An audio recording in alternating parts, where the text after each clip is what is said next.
प्यारे विद्यार्थियों, मेरे वालों आप सब नूं प्यार भरी सत श्री अकाल। मैं पंजाबी अध्यापक मैडम गुरमीत सिद्धू आप जी का अज की पंजाबी क्लास विच स्वागत करती हाँ। मैं आस करती हाँ कि आप सब बच्चे अपने परिवार समेत तंदुरुस्ती भरिया जीवन बसर कर रहे होंगे। बेटा जी, अज साडे पढ़न का विषय है क्रिया विशेषण। क्रिया विशेषण जानने तो पहला ਅਸੀਂ ਕਿਰਿਆ ਅਤੇ ਵਿਸ਼ੇਸ਼ਣ ਉੱਪਰ ਵੀ ਪੰਛੀ ਝਾਤ ਜ਼ਰੂਰ ਮਾਰਾਂਗੇ। ਮੈਨੂੰ ਪਤਾ ਹੈ ਕਿ ਆਪ ਸਭ ਨੇ ਪਹਿਲੀਆਂ ਕਲਾਸਾਂ ਵਿੱਚ ਕਿਰਿਆ ਅਤੇ ਵਿਸ਼ੇਸ਼ਣ ਬਾਰੇ ਚੰਗੀ ਤਰ੍ਹਾਂ ਜਾਣਕਾਰੀ ਪ੍ਰਾਪਤ ਕੀਤੀ ਹੋਵੇਗੀ, ਪਰ ਫਿਰ ਵੀ ਅਸੀਂ ਇਸ ਦੇ ਬਾਰੇ ਥੋੜਾ ਜਿਹੀ ਜਾਣਕਾਰੀ ਜ਼ਰੂਰ ਪ੍ਰਾਪਤ ਕਰਾਂਗੇ।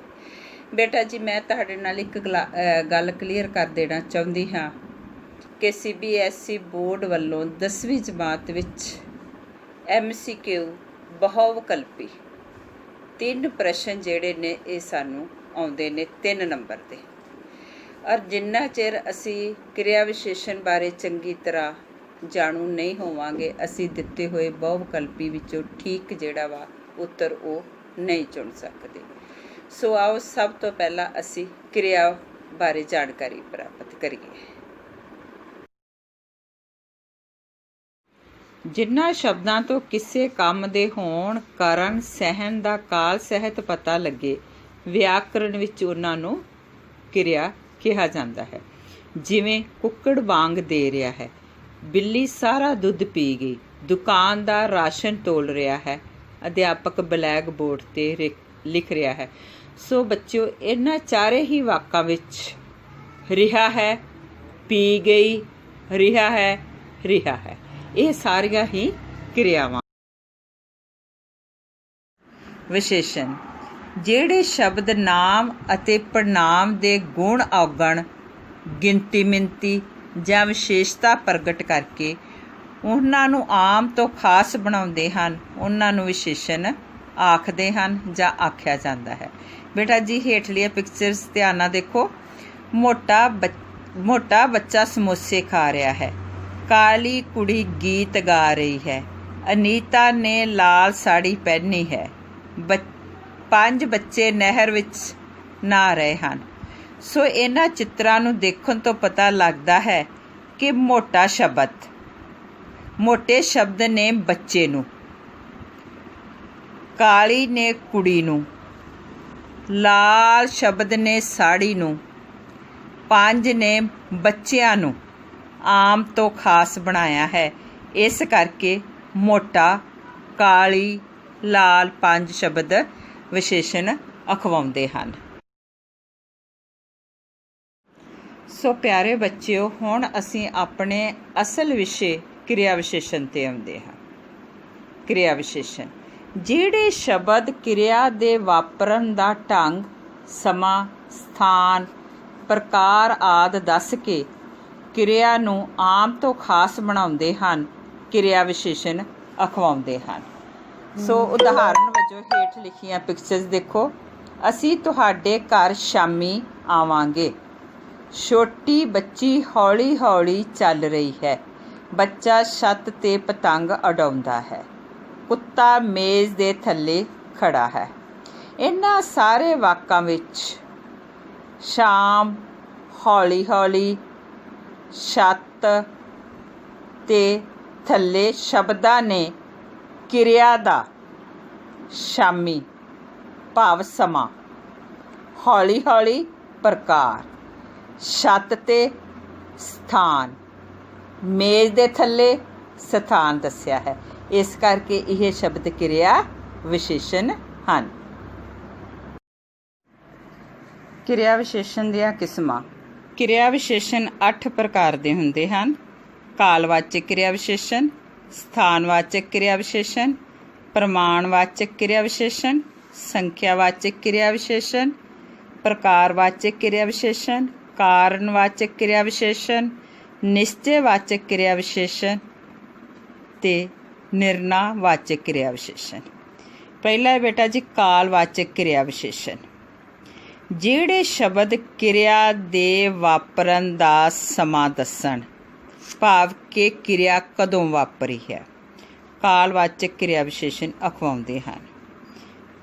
ਉਦਾਹਰਨ ਦੇ ਤੌਰ 'ਤੇ ਮੈਂ ਹੁਣੇ ਹੀ ਬਾਹਰੋਂ ਆਇਆ ਹਾਂ, ਅਸੀਂ ਰੋਜ਼ ਸਵੇਰੇ ਸੈਰ ਕਰਦੇ ਹਾਂ, ਮੈਂ ਹਮੇਸ਼ਾ ਵੇਲੇ ਕੁਵੇਲੇ ਹੀ ਘਰ ਆਉਂਦਾ ਹਾਂ। ਸੋ ਇਹਨਾਂ ਸਾਰੇ ਹੀ ਵਾਕਾਂ ਵਿੱਚ ਨੰਬਰ 1 ਵਿੱਚ ਹੁਣੇ, ਨੰਬਰ 2 ਹੁਣੇ, ਨੰਬਰ 2 ਸਵੇਰੇ, ਨੰਬਰ 3 ਵਿੱਚ ਵੇਲੇ ਕੁਵੇਲੇ, ਇਹ ਸਾਰੇ ਸ਼ਬਦ ਕਾਲਵਾਚਕ ਕਿਰਿਆ ਵਿਸ਼ੇਸ਼ਣ ਹਨ।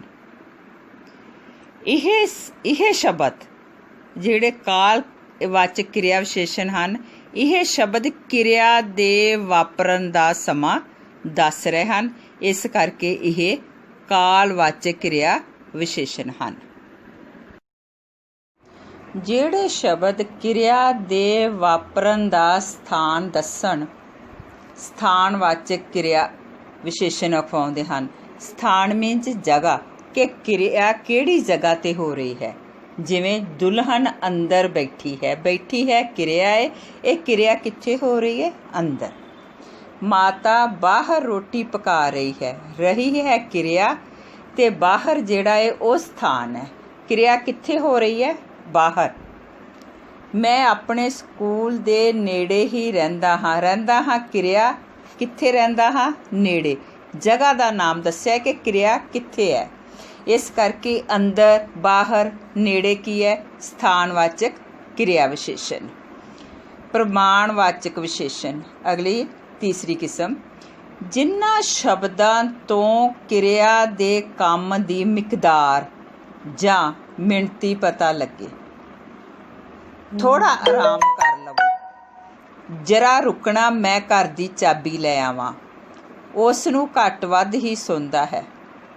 ਪ੍ਰਮਾਣ ਮੀਨਸ ਹੁੰਦਾ ਅੰਦਾਜ਼ਾ, ਕਰੈਕਟ ਨਹੀਂ ਦੱਸਣਾ ਲੇਕਿਨ ਅੰਦਾਜ਼ਾ ਜਿਹਾ ਲਾਉਣਾ। ਜਿਵੇਂ ਥੋੜਾ ਆਰਾਮ ਕਰ ਲਵੋ, ਥੋੜਾ ਕੀ ਅੰਦਾਜ਼ਾ, ਕੋਈ ਗਿਣ ਕੇ ਨਹੀਂ ਦੱਸਿਆ, 1 ਘੰਟਾ 2 ਘੰਟੇ ਜਾਂ 3 ਘੰਟੇ। ਜਰਾ ਰੁਕਣਾ, ਮੈਂ ਘਰ ਦੀ ਚਾਬੀ ਲੈ ਆਵਾਂ। ਜਰਾ ਰੁਕਣਾ, ਥੋੜਾ ਚਿਰ ਰੁਕਣਾ, ਇਹਦੇ ਵਿੱਚ ਵੀ ਸਮੇਂ ਦੀ ਕੋਈ ਪੱਕੀ ਗੱਲ ਨਹੀਂ ਕੀਤੀ ਗਈ ਕਿ ਕਿੰਨਾ ਸਮਾਂ ਤੁਸੀਂ ਇੱਥੇ ਰੁਕਣਾ ਹੈ। ਸੋ ਇਹਨਾਂ ਵਾਕਾਂ ਵਿੱਚ ਥੋੜਾ, ਜਰਾ, ਘੱਟ ਵੱਧ ਸ਼ਬਦ ਜਿਹੜੇ ਨੇ ਉਹ ਪ੍ਰਮਾਣਵਾਚਕ ਕਿਰਿਆ ਵਿਸ਼ੇਸ਼ਣ ਹਨ। ਨੈਕਸਟ, ਪ੍ਰਕਾਰਵਾਚਕ ਕਿਰਿਆ ਵਿਸ਼ੇਸ਼ਣ, ਜਿਨ੍ਹਾਂ ਸ਼ਬਦਾਂ ਤੋਂ ਕਿਰਿਆ ਦੇ ਕੰਮ ਦਾ ਢੰਗ ਹੁੰਦਾ ਤਰੀਕਾ ਪਤਾ ਲੱਗੇ, ਉਸ ਨੂੰ ਪ੍ਰਕਾਰਵਾਚਕ ਕਿਰਿਆ ਵਿਸ਼ੇਸ਼ਣ ਕਿਹਾ ਜਾਂਦਾ ਹੈ। ਤੁਸੀਂ ਇੱਦਾਂ ਨਾ ਬੋਲਿਆ ਕਰੋ, ਭਾਵ ਤਰੀਕਾ ਦੱਸੇ ਕਿ ਇਸ ਤਰ੍ਹਾਂ ਨਹੀਂ ਬੋਲਣਾ। ਬੁੱਢੀ ਹੌਲੀ ਹੌਲੀ ਤੁਰਦੀ ਹੈ ਕਿਰਿਆ ਹੈ। ਬੁੱਢੀ ਕਿਵੇਂ ਤੁਰਦੀ ਹੈ? ਹੌਲੀ ਹੌਲੀ। ਇਸ ਕਰਕੇ ਹੌਲੀ ਹੌਲੀ ਕੀ ਹੈ? ਉਹ ਤਰੀਕਾ ਦੱਸਿਆ ਗਿਆ ਹੈ ਕਿ ਬੁੱਢੀ ਦੇ ਤੁਰਨ ਦਾ ਤਰੀਕਾ ਕੀ ਹੈ, ਇਸ ਕਰਕੇ ਇਹ ਪ੍ਰਕਾਰਵਾਚਕ ਕਿਰਿਆ ਵਿਸ਼ੇਸ਼ਣ ਹਨ। ਰਾਤ ਨੂੰ ਛੇਤੀ ਸੌਣਾ ਚਾਹੀਦਾ ਹੈ ਸਾਡੇ ਕੋਲ ਕਿਰਿਆ ਹੈ, ਭਾਵ ਕਿਰਿਆ ਕਿਸ ਤਰ੍ਹਾਂ ਹੋਣੀ ਚਾਹੀਦੀ ਹੈ? ਛੇਤੀ, ਜਲਦੀ, ਉਸ ਦਾ ਪ੍ਰਕਾਰ ਦੱਸਿਆ ਗਿਆ ਹੈ। ਇਸ ਕਰਕੇ ਉਪਰੋਕਤ ਵਾਕਾਂ ਵਿੱਚ ਇੱਦਾਂ, ਹੌਲੀ ਹੌਲੀ, ਛੇਤੀ ਸ਼ਬਦ ਕੀ ਨੇ? ਪ੍ਰਕਾਰਵਾਚਕ ਕਿਰਿਆ ਵਿਸ਼ੇਸ਼ਣ ਹਨ। ਇਸੇ ਤਰ੍ਹਾਂ ਹੋਰ ਕਿਵੇਂ ਦੇ ਸ਼ਬਦ ਹੋ ਸਕਦੇ ਨੇ? ਕਿਵੇਂ, ਜਿਵੇਂ, ਇੰਜ, ਉਂਝ, ਇਹ ਸਾਰੇ ਹੀ ਸ਼ਬਦ ਕੀ ਹਨ? ਪ੍ਰਕਾਰਵਾਚਕ ਕਿਰਿਆ ਵਿਸ਼ੇਸ਼ਣ ਹਨ। ਜਿਨ੍ਹਾਂ ਸ਼ਬਦਾਂ ਤੋਂ ਕਿਰਿਆ ਦੇ ਕੰਮ ਦਾ ਕਾਰਨ ਪਤਾ ਲੱਗੇ। ਕਾਰਨ ਮੀਨਸ ਰੀਜ਼ਨ, ਕਿਉਂ ਇਹ ਕੰਮ ਕਿਉਂ ਹੋਇਆ, ਇਹਦਾ ਰੀਜ਼ਨ ਕੀ ਹੈ, ਉਸ ਨੂੰ ਕਾਰਨਵਾਚਕ ਕਿਰਿਆ ਵਿਸ਼ੇਸ਼ਣ ਕਿਹਾ ਜਾਂਦਾ ਹੈ। ਉਦਾਹਰਨ ਦੇ ਤੌਰ 'ਤੇ ਤੁਸੀਂ ਫੇਲ ਹੋ ਗਏ, ਇਹਦਾ ਕਾਰਨ ਕੀ ਹੈ? ਕਾਰਨ ਕੀ ਹੈ? ਕਿਉਂਕਿ ਤੁਸੀਂ ਸਾਰਾ ਸਾਲ ਪੜ੍ਹਾਈ ਨਹੀਂ ਕੀਤੀ। ਫੇਲ ਹੋਣ ਦਾ ਕਾਰਨ ਕੀ ਸੀ? ਕਿ ਸਾਰਾ ਸਾਲ ਪੜ੍ਹਾਈ ਨਹੀਂ ਕੀਤੀ। ਇੱਥੋਂ ਸਾਨੂੰ ਫੇਲ ਹੋਣ ਦਾ ਕਾਰਨ ਪਤਾ ਚੱਲਿਆ ਹੈ। ਮੈਂ ਬਿਮਾਰ ਸੀ, ਇਸ ਕਰਕੇ ਮੀਟਿੰਗ ਵਿੱਚ ਨਹੀਂ ਆ ਸਕਿਆ। ਮੀਟਿੰਗ ਵਿੱਚ ਨਾ ਆਉਣ ਦਾ ਕਾਰਨ ਕੀ ਸੀ? ਮੈਂ ਬਿਮਾਰ ਸੀ। ਲਾਟਰੀਆਂ ਨਾ ਪਾਵੋ ਨਹੀਂ ਤਾਂ ਰੁੜ ਜਾਵੋਗੇ। ਰੁੜ ਮੀਨਸ ਬਰਬਾਦ ਹੋ ਜਾਵੋਗੇ। ਬਰਬਾਦ ਹੋਣ ਦਾ ਕਾਰਨ ਕੀ ਦੱਸਿਆ ਹੈ? ਲਾਟਰੀਆਂ ਪਾਉਣਾ। ਇਸ ਕਰਕੇ ਇਹ ਸਾਰੇ ਸ਼ਬਦ ਕਿਉਂਕਿ, ਇਸ ਕਰਕੇ, ਨਹੀਂ ਤਾਂ ਸ਼ਬਦ ਕੀ ਨੇ? ਕਾਰਨਵਾਚਕ ਕਿਰਿਆ ਵਿਸ਼ੇਸ਼ਣ। ਇਹਨਾਂ ਤੋਂ ਬਗੈਰ क्यों, जो, इस करके, तां, तदे ही आदि इस तरह ਦੀਆਂ ਹੋਰ ਵੀ ਜਿਹੜੇ ਕਿਰਿਆ ਵਿਸ਼ੇਸ਼ਣ ਕਾਰਨ ਕਿਰਿਆ ਵਿਸ਼ੇਸ਼ਣ ਹੋ ਸਕਦੇ ਹਨ। ਨੈਕਸਟ, ਸੰਖਿਆਵਾਚਕ ਕਿਰਿਆ ਵਿਸ਼ੇਸ਼ਣ। ਸੰਖਿਆ ਮੀਨਸ ਗਿਣਤੀ। ਜਿਨ੍ਹਾਂ ਸ਼ਬਦਾਂ ਤੋਂ ਕਿਰਿਆ ਦੇ ਕੰਮ ਦੀ ਗਿਣਤੀ, ਦਰਜਾ ਦੇ ਬਾਰੇ ਪਤਾ ਲੱਗੇ ਉਸ ਨੂੰ ਕਹਿੰਦੇ ਨੇ ਸੰਖਿਆਵਾਚਕ ਕਿਰਿਆ ਵਿਸ਼ੇਸ਼ਣ। ਇੱਥੇ ਘੜੀ ਮੁੜੀ ਆਉਣ ਦਾ ਕੋਈ ਫਾਇਦਾ ਨਹੀਂ। ਘੜੀ ਮੁੜੀ ਸੰਖਿਆਵਾਚਕ ਬਾਰ-ਬਾਰ। ਰੋਹਿਤ ਨੇ ਮੈਚ ਵਿੱਚ ਦੋਹਰਾ ਸੈਂਕੜਾ ਲਗਾਇਆ। ਦੋਹਰਾ 2 ਵਾਰ ਦਾ। ਮੈਂ ਤੁਹਾਨੂੰ ਕਈ ਵਾਰ ਕੀ ਹੈ? ਸੰਖਿਆਵਾਚਕ ਕਿਰਿਆ ਵਿਸ਼ੇਸ਼ਣ। ਇਸ ਕਰਕੇ ਘੜੀ ਮੁੜੀ, ਦੋਹਰਾ, ਕਈ ਵਾਰ ਸ਼ਬਦ ਸੰਖਿਆਵਾਚਕ ਕਿਰਿਆ ਵਿਸ਼ੇਸ਼ਣ ਹਨ। ਇਹਨਾਂ ਤੋਂ ਬਗੈਰ ਵਾਰ-ਵਾਰ, ਦੋਹਰਾ ਆਦਿ ਵੀ ਇਸ ਦੇ ਕਿਰਿਆ ਵਿਸ਼ੇਸ਼ਣ। ਨਿਸ਼ਚੈਵਾਚਕ ਕਿਰਿਆ ਵਿਸ਼ੇਸ਼ਣ। ਜਿਨ੍ਹਾਂ ਸ਼ਬਦਾਂ ਤੋਂ ਕਿਰਿਆ ਦੇ ਕੰਮ ਦੀ ਪਕਿਆਈ ਦੇ ਬਾਰੇ ਪਤਾ ਲੱਗਾ। ਪਕਿਆਈ ਮੀਨਸ ਕਿ ਕੰਮ ਪੱਕਾ ਹੀ ਨਿਸ਼ਚੇ ਨਾਲ ਹੋਵੇਗਾ। ਸ਼ੋਰਟੀ ਦੇ ਦੇਣੀ ਕਿ ਵਾਕਈ ਹੀ ਕੰਮ ਹੋਵੇਗਾ। ਜਿਵੇਂ ਤੁਸੀਂ ਇਸ ਨੂੰ ਬੇਸ਼ੱਕ ਸਮਝਾ ਲਵੋ, ਇਸ ਨੇ ਕੰਮ ਨਹੀਂ ਕਰਨਾ। ਬੇਸ਼ੱਕ, ਜਿਸ ਤਰ੍ਹਾਂ ਮਰਜ਼ੀ ਸਮਝਾਓ, ਪੱਕਾ ਕਰ ਲਵੋ, ਮੈਂ ਤੁਹਾਨੂੰ ਗਰੰਟੀ ਦਿੰਦਾ ਹਾਂ, ਸ਼ੋਰ ਕਰਦਾ ਕਿ ਕੰਮ ਨਹੀਂ ਕਰੇਗਾ। ਮੈਂ ਤੁਹਾਡਾ ਕੰਮ ਬਿਲਕੁਲ ਨਹੀਂ ਕਰਾਂਗਾ। ਇੱਥੇ ਬਿਲਕੁਲ ਸ਼ਬਦ ਕੀ ਹੈ? ਨਿਸ਼ਚੈਵਾਚਕ, ਜੋ ਸਾਨੂੰ ਪਕਿਆਈ ਦੇ ਰਿਹਾ ਹੈ। ਤੁਸੀਂ ਤਾਂ ਮੂਲੋਂ ਹੀ ਮੂਰਖ ਹੋ। ਮੂਲੋਂ ਮੀਨਸ ਮੁੱਢੋਂ। ਜਿਹੜਾ ਮੂਲੋਂ ਸ਼ਬਦ ਹੈ ਇਹ ਵੀ ਕਿਹੜਾ ਹੈ? ਨਿਸ਼ਚੈਵਾਚਕ ਕਿਰਿਆ ਵਿਸ਼ੇਸ਼ਣ। ਇਸ ਕਰਕੇ ਬੇਸ਼ੱਕ, ਬਿਲਕੁਲ, ਮੂਲੋਂ, ਇਹ ਤਿੰਨੋਂ ਸ਼ਬਦ ਹੀ ਨਿਸ਼ਚੈਵਾਚਕ ਕਿਰਿਆ ਵਿਸ਼ੇਸ਼ਣ ਹਨ। ਇਸ ਤਰ੍ਹਾਂ ਹੋਰ ਸ਼ਬਦ ਸਤ ਬਚਨ, ਆਹੋ, ਠੀਕ, ਬਿਲਕੁਲ, ਜ਼ਰੂਰ ਆਦਿ ਵੀ ਇਸੇ ਤਰ੍ਹਾਂ ਦੇ ਹੀ ਕਿਰਿਆ ਵਿਸ਼ੇਸ਼ਣ ਹਨ। ਅੱਗੇ ਆ ਅਗਲਾ ਔਰ ਲਾਸਟ, ਨਿਰਣਾਵਾਚਕ ਕਿਰਿਆ ਵਿਸ਼ੇਸ਼ਣ। ਜਿਹੜੇ ਸ਼ਬਦ ਕਿਰਿਆ ਦੇ ਵਾਪਰਨ ਬਾਰੇ ਨਿਰਣਾ ਪ੍ਰਗਟ ਕਰਨ, ਦੱਸਣ, ਨਿਰਣਾਵਾਚਕ ਕਿਰਿਆ ਵਿਸ਼ੇਸ਼ਣ ਹੁੰਦੇ ਹਨ। ਜਿਵੇਂ ਠੀਕ ਹੈ, ਫੈਸਲਾ ਲੈ। ਨਿਰਣਾ ਮੀਨਸ ਫੈਸਲਾ ਲੈ ਲੈਣਾ। ਠੀਕ ਹੈ, ਮੈਂ ਹੀ ਚਲਾ ਜਾਵਾਂਗਾ। ਭਾਵ ਮੈਂ ਫੈਸਲਾ ਲੈ ਲੈਂਦਾ ਹਾਂ ਕਿ ਮੈਂ ਇੱਥੋਂ ਚਲਾ ਜਾਵਾਂਗਾ। ਸੋ ਠੀਕ ਹੈ ਸ਼ਬਦ ਕੀ ਹੈ? ਨਿਰਣੈਵਾਚਕ। ਬਹੁਤ ਅੱਛਾ, ਤੁਸੀਂ ਜੋ ਕੀਤਾ ਠੀਕ ਕੀਤਾ। ਇੱਥੇ ਬਹੁਤ ਅੱਛਾ ਸ਼ਬਦ ਕੀ ਹੈ? ਨਿਰਣੈਵਾਚਕ ਕਿਰਿਆ ਵਿਸ਼ੇਸ਼ਣ। ਨਹੀਂ ਜੀ, ਮੈਨੂੰ ਤੁਹਾਡੀ ਗੱਲ ਚੰਗੀ ਨਹੀਂ ਲੱਗੀ। ਨਹੀਂ ਜੀ ਵੀ ਕੀ ਹੈ? ਨਿਰਣੈਵਾਚਕ, ਭਾਵ ਕਿ ਮੈਂ ਫੈਸਲਾ ਲੈ ਲੈਣਾ। ਸੋ ਇਹਨਾਂ ਸਾਰੇ ਵਾਕਾਂ ਵਿੱਚ ਠੀਕ ਹੈ, ਬਹੁਤ ਅੱਛਾ, ਨਹੀਂ ਜੀ ਨਿਰਣੈਵਾਚਕ ਕਿਰਿਆ ਵਿਸ਼ੇਸ਼ਣ ਹਨ। ਇਸ ਦੇ ਨਾਲ ਠੀਕ, ਆਹੋ, ਚੰਗਾ ਆਦਿ ਵੀ ਨਿਰਣੈਵਾਚਕ ਕਿਰਿਆ ਵਿਸ਼ੇਸ਼ਣ ਹੀ ਹਨ। ਸੋ ਬੱਚਿਓ, ਜਿੰਨਾ ਵੀ ਅਸੀਂ ਕਿਰਿਆ ਵਿਸ਼ੇਸ਼ਣ ਜਾਂ ਉਸ ਦੀਆਂ ਕਿਸਮਾਂ ਬਾਰੇ ਜਾਣਕਾਰੀ ਲਈ ਹੈ, ਉਹਨਾਂ ਦੇ ਬਾਰੇ ਹੁਣ ਛੋਟੀ ਜਿਹੀ ਇੱਕ ਸੰਖੇਪ ਜਾਣਕਾਰੀ ਵੀ ਮੈਂ ਤੁਹਾਡੇ ਨਾਲ ਸਾਂਝਾ ਕਰਨਾ ਚਾਹੁੰਦੀ ਹਾਂ। ਜਿਵੇਂ ਕਿਰਿਆ ਦੇ ਵਾਪਰਨ ਦਾ ਢੰਗ, ਸਮਾਂ, ਪ੍ਰਕਾਰ, ਸਥਾਨ, ਸੰਖਿਆ, ਪ੍ਰਮਾਣ, ਸਾਰੀਆਂ ਉਸ ਦੀਆਂ ਕਿਸਮਾਂ ਨੇ ਆਦਿ ਦੱਸਣ ਵਾਲੇ ਸ਼ਬਦ ਕਿਹੜੇ ਹਨ? ਕਿਰਿਆ ਵਿਸ਼ੇਸ਼ਣ ਹਨ। ਕਿ ਕਿਰਿਆ ਵਿਸ਼ੇਸ਼ਣ 8 ਪ੍ਰਕਾਰ ਦੇ ਹੁੰਦੇ ਹਨ। ਇਹਨਾਂ ਵਿੱਚੋਂ ਕਾਲਵਾਚਕ ਕਿਰਿਆ ਦੇ ਵਾਪਰਨ ਦਾ ਸਮਾਂ, ਸਥਾਨਵਾਚਕ ਕਿਰਿਆ ਵਿਸ਼ੇਸ਼ਣ ਦੇ ਵਾਪਰਨ ਦਾ ਸਥਾਨ ਦੱਸਦੇ ਹਨ। ਕਾਲਵਾਚਕ ਵਿੱਚ ਸਮਾਂ ਦੱਸਿਆ ਜਾਂਦਾ ਹੈ ਅਤੇ ਸਥਾਨਵਾਚਕ ਵਿੱਚ ਕਿ ਕਿਰਿਆ ਕਿੱਥੇ ਵਾਪਰੀ ਹੈ, ਸਥਾਨ, ਜਗ੍ਹਾ ਬਾਰੇ ਦੱਸਿਆ ਜਾਂਦਾ ਹੈ। ਸੰਖਿਆਵਾਚਕ ਕਿਰਿਆ ਵਿਸ਼ੇਸ਼ਣ ਦੇ ਵਾਪਰਨ ਦੀ ਸੰਖਿਆ, ਕਿ ਕਿਰਿਆ ਕਿੰਨੀ ਸੰਖਿਆ ਵਿੱਚ ਵਾਪਰੀ ਹੈ, ਉਸ ਦੇ ਦਰਜੇ ਬਾਰੇ ਦੱਸਦੀ ਹੈ। ਜਦ ਕਿ ਪ੍ਰਮਾਣਵਾਚਕ ਕਿਰਿਆ ਦੇ ਵਾਪਰਨ ਦੀ ਮਾਤਰਾ, ਮਿਣਤੀ, ਵਾਪਰਨ ਦੀ ਮਾਤਰਾ, ਕਿੰਨੀ ਮਾਤਰਾ ਵਿੱਚ ਵਾਪਰੀ ਹੈ ਜਾਂ ਉਹਦੀ ਮਿਣਤੀ ਗਿਣਤੀ ਬਾਰੇ ਦੱਸਣ।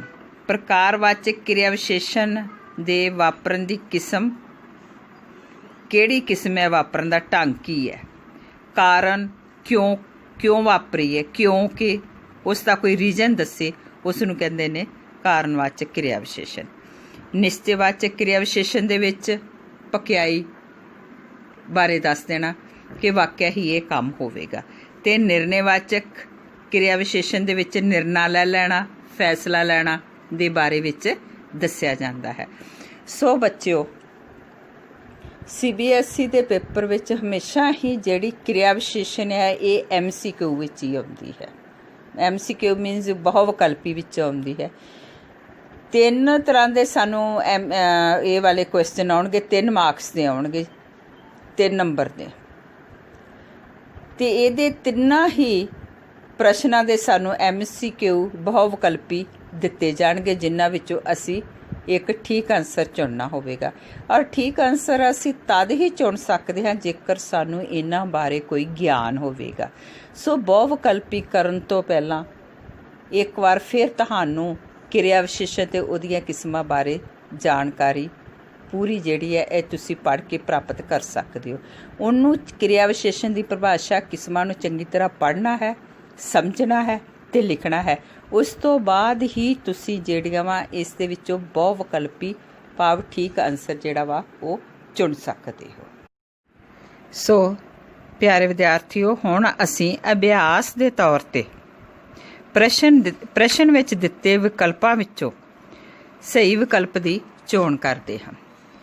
ਪਹਿਲਾ ਇਹ ਕਿਰਿਆ ਦਾ ਢੰਗ, ਸਮਾਂ, ਸਥਾਨ ਆਦਿ ਦੱਸਣ ਵਾਲੇ ਸ਼ਬਦ ਕੀ ਅਖਵਾਉਂਦੇ ਹਨ। ਉਸ ਦਾ ਆਨਸਰ ਹੈ ਕਿਰਿਆ ਵਿਸ਼ੇਸ਼ਣ। ਨੰਬਰ 2, ਉੱਤੇ ਥੱਲੇ ਸ਼ਬਦ ਕਿਰਿਆ ਵਿਸ਼ੇਸ਼ਣ ਦੀ ਕਿਹੜੀ ਕਿਸਮ ਨਾਲ ਸੰਬੰਧ ਰੱਖਦੇ ਹਨ। ਇਹਦੇ ਵਿੱਚ 4 ਆਪਸ਼ਨ ਦਿੱਤੇ ਨੇ: ਕਾਲਵਾਚਕ, ਸੰਖਿਆਵਾਚਕ, ਸਥਾਨਵਾਚਕ ਜਾਂ ਪ੍ਰਮਾਣਵਾਚਕ। ਇਸ ਦੇ ਵਿੱਚ ਸਥਾਨਵਾਚਕ ਕਿਰਿਆ ਵਿਸ਼ੇਸ਼ਣ ਠੀਕ ਆਪਸ਼ਨ ਹੈ, ਭਾਵ ਕਿ ਕਿਰਿਆ ਕਿੱਥੇ ਹੋ ਰਹੀ ਹੈ, ਜਗ੍ਹਾ ਦੱਸੀ ਹੋਈ ਹੈ, ਉੱਤੇ ਆ, ਥੱਲੇ ਆ, ਬਾਹਰ ਆ, ਅੰਦਰ ਆ। ਅਗਲਾ ਹੈ ਹੌਲੀ, ਤੇਜ਼ ਕਿਰਿਆ ਵਿਸ਼ੇਸ਼ਣ ਦੀ ਕਿਹੜੀ ਕਿਸਮ ਦੇ ਸ਼ਬਦ ਹਨ। ਪ੍ਰਕਾਰਵਾਚਕ, ਨਿਸ਼ਚੈਵਾਚਕ, ਕਾਰਨਵਾਚਕ ਜਾਂ ਨਿਸ਼ਚਾਵਾਚਕ। ਇਹਦੇ ਵਿੱਚ ਹੈਗਾ ਪਹਿਲਾ ਊੜਾ ਆਪਸ਼ਨ ਪ੍ਰਕਾਰਵਾਚਕ। ਨੰਬਰ 4, ਕਿਉਂਕਿ ਇਸ ਲਈ ਕਿਰਿਆ ਵਿਸ਼ੇਸ਼ਣ ਦੀ ਕਿਹੜੀ ਕਿਸਮ ਹਨ। ਕਿਉਂਕਿ ਅਤੇ ਇਸ ਲਈ। ਇਹਦੇ ਵਿੱਚ ਵੀ ਸਾਨੂੰ 4 ਆਪਸ਼ਨ ਦਿੱਤੇ ਨੇ: ਪ੍ਰਮਾਣਵਾਚਕ, ਕਾਰਨਵਾਚਕ, ਕਾਲਵਾਚਕ, ਪ੍ਰਕਾਰਵਾਚਕ। ਕਿਉਂਕਿ ਇਸ ਲਈ, ਕਿਉਂ ਹੋਇਆ ਇਹ ਕੰਮ, ਇਹਦੇ ਕਾਰਨ ਕੀ ਹੈ ਹੋਣ ਦਾ। ਇਹਦੇ ਵਿੱਚ ਆ ਜਾਏਗਾ ਕਾਰਨਵਾਚਕ ਕਿਰਿਆ ਵਿਸ਼ੇਸ਼ਣ। ਜਿਹੜਾ ਆਪਸ਼ਨ ਐੜਾ ਆਪਸ਼ਨ ਬਿਲਕੁਲ ਠੀਕ ਹੈ। ਸੋ ਬੱਚਿਓ, ਹੁਣ ਅਸੀਂ ਕਿਰਿਆ ਵਿਸ਼ੇਸ਼ਣ ਕਰਨ ਤੋਂ ਬਾਅਦ ਸਮਾਸੀ ਸ਼ਬਦ ਅਤੇ ਬਹੁਆਰਥਕ ਸ਼ਬਦਾਂ ਦੀ ਦੁਹਰਾਈ ਵੀ ਕਰਾਂਗੇ। ਹੁਣ ਇਹਨਾਂ ਵਿੱਚੋਂ ਸਭ ਤੋਂ ਪਹਿਲਾਂ ਅਸੀਂ ਸਮਾਸੀ ਸ਼ਬਦਾਂ ਦੀ ਦੁਹਰਾਈ ਕਰਾਂਗੇ।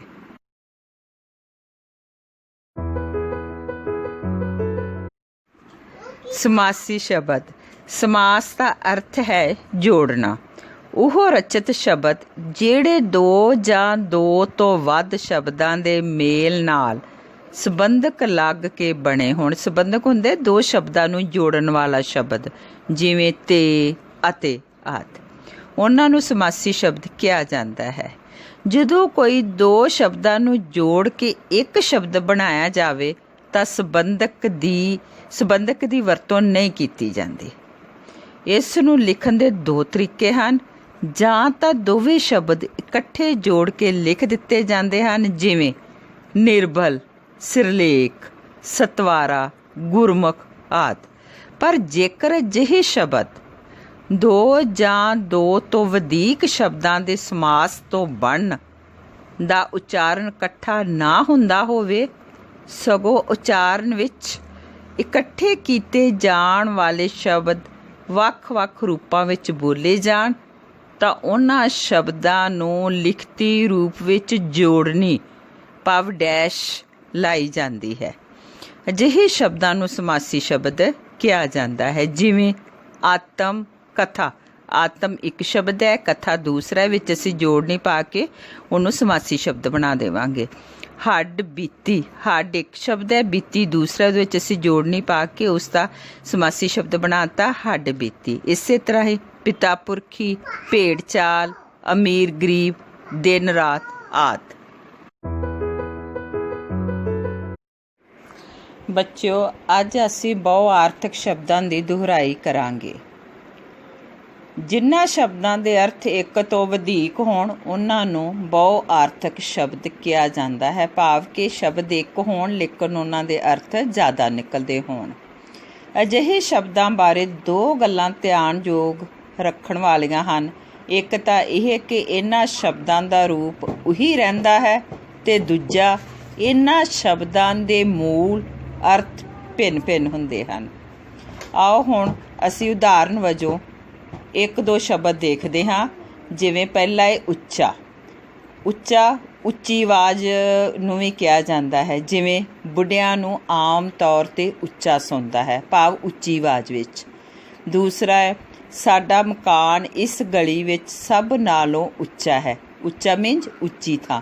ਪਹਿਲੇ ਵਿੱਚ ਉੱਚੇ ਦਾ ਅਰਥ ਸੀ ਉੱਚੀ ਆਵਾਜ਼ ਅਤੇ ਦੂਜੀ ਵਿੱਚ ਆ ਗਿਆ ਉੱਚੀ ਥਾਂ। ਇਸੇ ਤਰ੍ਹਾਂ ਹੀ ਅਗਲੀ ਉਦਾਹਰਨ ਦੇਖੋ। ਉੱਤਰ। ਭਾਰਤ ਦੇ ਉੱਤਰ ਵਿੱਚ ਹਿਮਾਲਿਆ ਪਰਬਤ ਹੈ। ਉੱਤਰ ਮੀਨਜ਼ ਉੱਤਰੀ ਪਾਸਾ। ਦੂਸਰਾ ਹੈ ਘੋੜੇ ਤੋਂ ਉੱਤਰ ਕੇ ਗੱਲਬਾਤ ਕਰੋ। ਇੱਥੇ ਦਾ ਅਰਥ ਕੀ ਹੋ ਗਿਆ? ਉਤਰਨਾ। ਇਸੇ ਤਰ੍ਹਾਂ ਹੀ ਅਜਿਹੇ ਬਹੁਤ ਸਾਰੇ ਸ਼ਬਦ ਹਨ ਜਿਨ੍ਹਾਂ ਦੇ ਅਰਥ ਵੱਖ ਵੱਖ ਨਿਕਲਦੇ ਹਨ।